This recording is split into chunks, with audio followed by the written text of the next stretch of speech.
When you are asked to transition into a supervisory role, I think one of the most important things that you need to think about when you are responsible for a section or a group of people, the first thing that you need to focus on is earning their trust.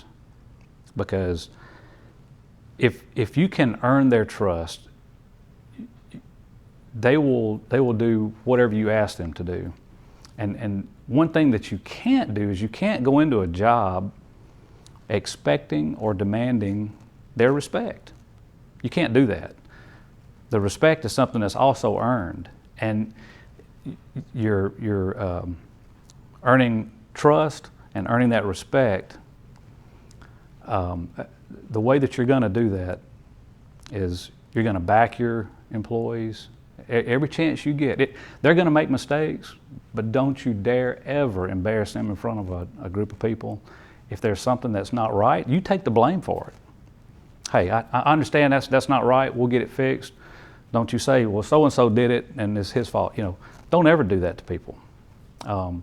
Give them credit. Whenever things are going good, don't you dare take credit for anything. You show them, hey, my folks did this, they need to be rewarded for it or commended. That's how you're going to earn their respect. It's the simple golden rule. I mean, it's really simple. Treat others the way that you want to be treated. How would you want your supervisor to treat you? And you need to think about that. And that's how you're going to earn their trust and their respect. I know one thing that I have tried to use in my career, especially the last 10 or 15 years.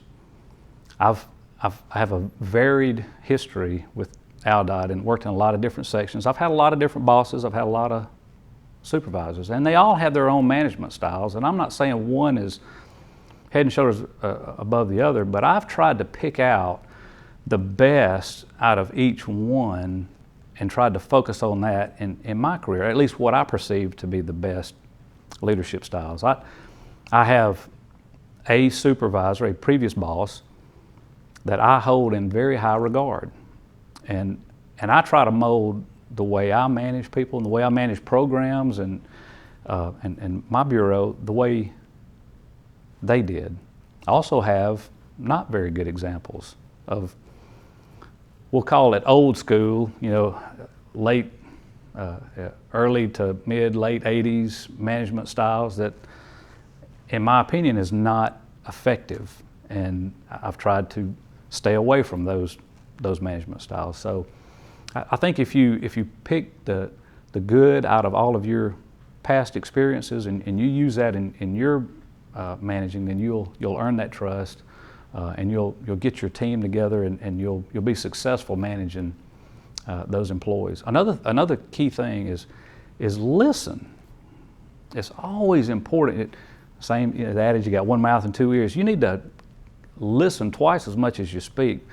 Listen to what others are saying. Listen to the way they react to certain situations, and just pay attention to those things, and that will help you in managing those people.